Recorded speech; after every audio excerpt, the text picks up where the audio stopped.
Hey friends, welcome back.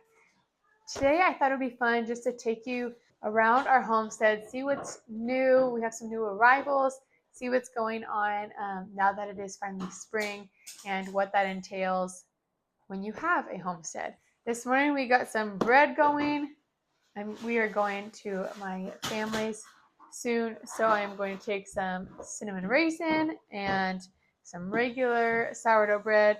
And I also have a chocolate sourdough loaf for us. But first, we're going to get started with some breakfast. I am out of bread, hence why I'm making more bread. So I'm going to whip up some pancakes.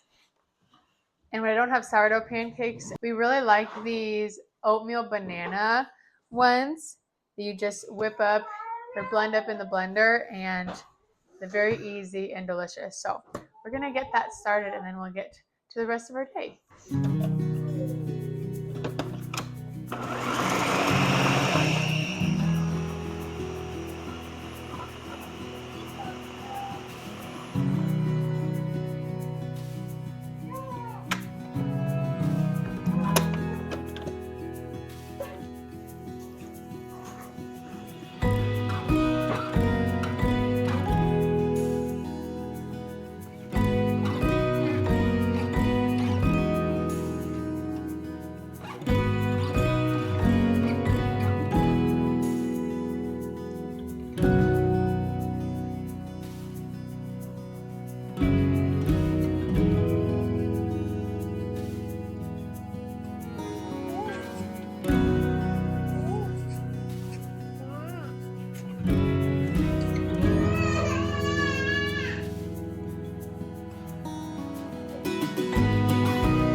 So our new meat chicks arrived last week.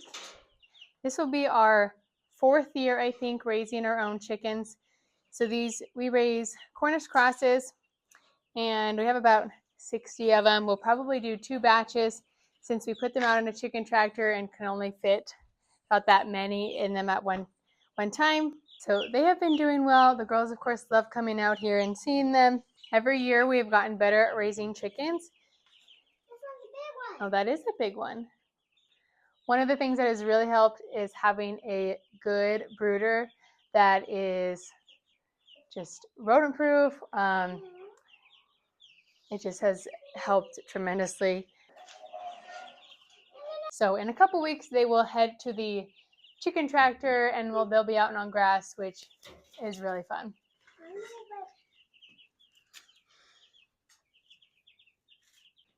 Here we have our 2 kitties, or cats I should say, and this white and black one looks like it might also be having some kitties. What do you think about that? Are you excited for some kitties?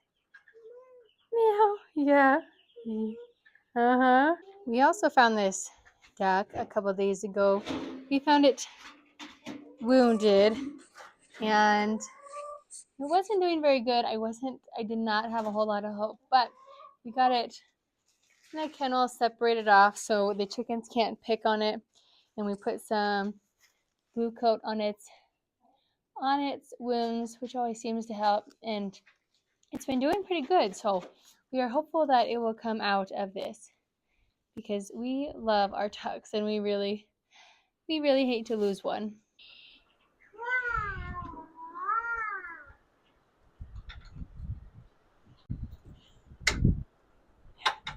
Spring tends to come with more projects, and every spring or every year we kind of try to add new things to our homestead.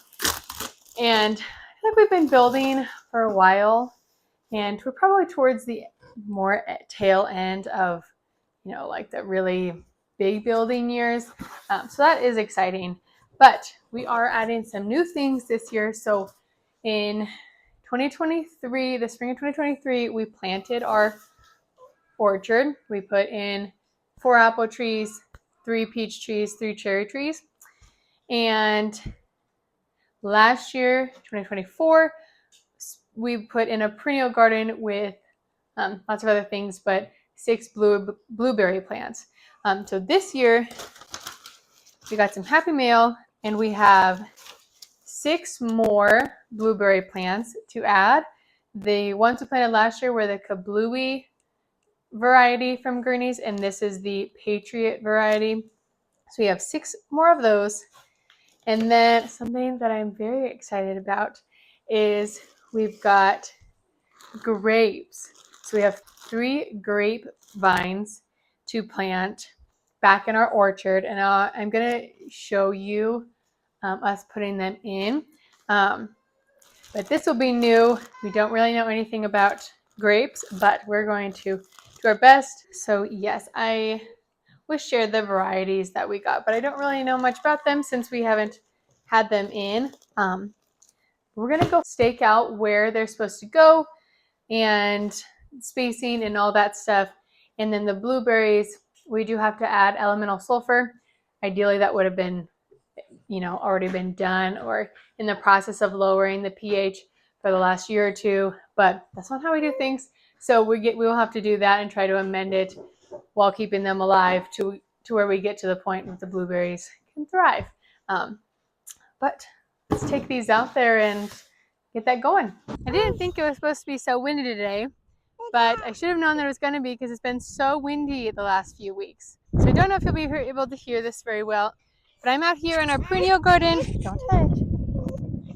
It needs a good weeding and to be mowed. Okay, we are going to switch to a voiceover because no one wants to listen to that wind. But most of the hard work, thankfully, was done last year when we first put in the first 6 blueberry plants. You can't really see them right now because they haven't come out of dormancy enough to notice them in the grass. But I was able to just use the tape measure and use a line and stake them the same distance apart as the first 6. So that was nice, made life pretty easy. So I was able to stake everything, and I didn't think I was able to move forward from that because if you have watched some recent videos, I had ACL revision surgery in January, so I didn't think I was going to be able to use a shovel to dig the holes. However, it took me a couple days. As you can see, it took me until the cold day to realize that I could use post hole diggers. So that is what I ended up doing, and that worked really good. So it was exciting to get all of those planted, and hopefully in a couple years we will be drowning in blueberries.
also wanted to give just a little bit of an update for my Easter dresses. So a couple weeks ago, I showed a green dress that I was working on that was originally supposed to be my practice dress. And thankfully it did turn out to be it was just a practice dress. And I was able to make these 2 Easter dresses for the girls. We were cutting a little bit close, finished the day before Easter, the morning before actually, but that's okay. They got done and they both fit, and it was a lot of fun. It was a good learning experience since I've never sewed a piece of clothing before. So we were all happy, and they of course looked cute because they look cute in anything. And we had a wonderful Easter, and I hope you guys all did too. See, happy Easter! Happy Easter!